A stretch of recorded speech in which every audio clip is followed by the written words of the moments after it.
Bonjour les amis. Eh bien cette semaine, j'ai eu envie d'écrire un texte sur la mort. Et j'espère que, à la lecture de ce texte, cela vous donnera peut-être l'envie de partager quelques-unes de vos réflexions. Donc, voici ce texte.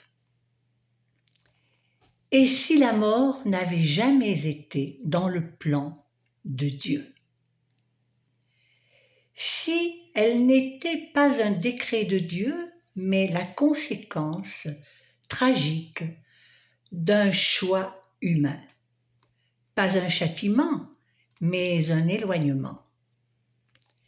Au commencement, il y avait la vie entière, vibrante, éternelle, non divisée, non soumise au temps, unie dans l'âme et le corps à l'image du Créateur.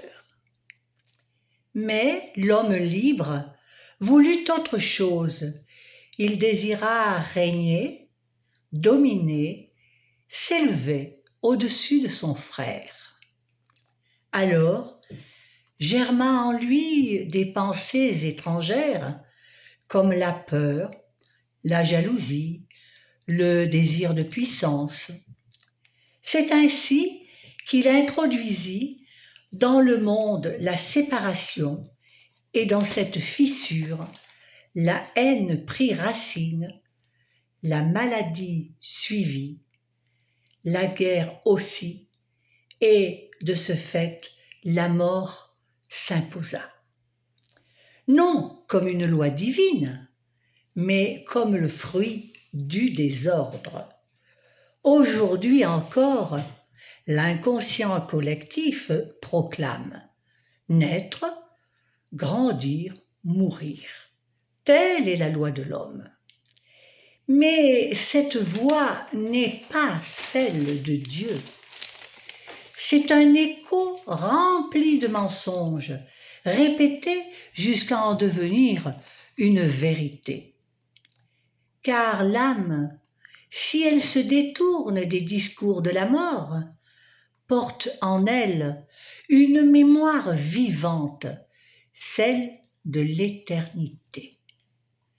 Elle sait que la vie ne se termine pas, ni dans le souffle, ni dans la chair, ni dans l'esprit.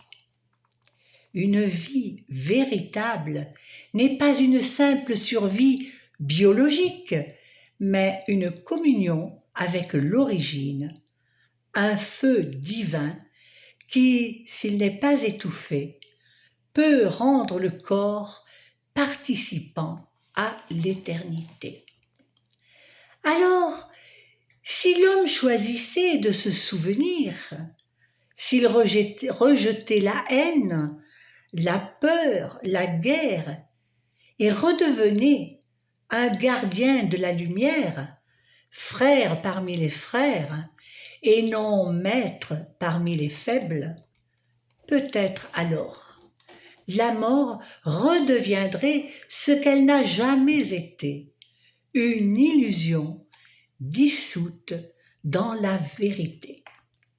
Alors, la vie, la vraie, rayonnerait à nouveau dans le corps, dans l'âme et dans le divin.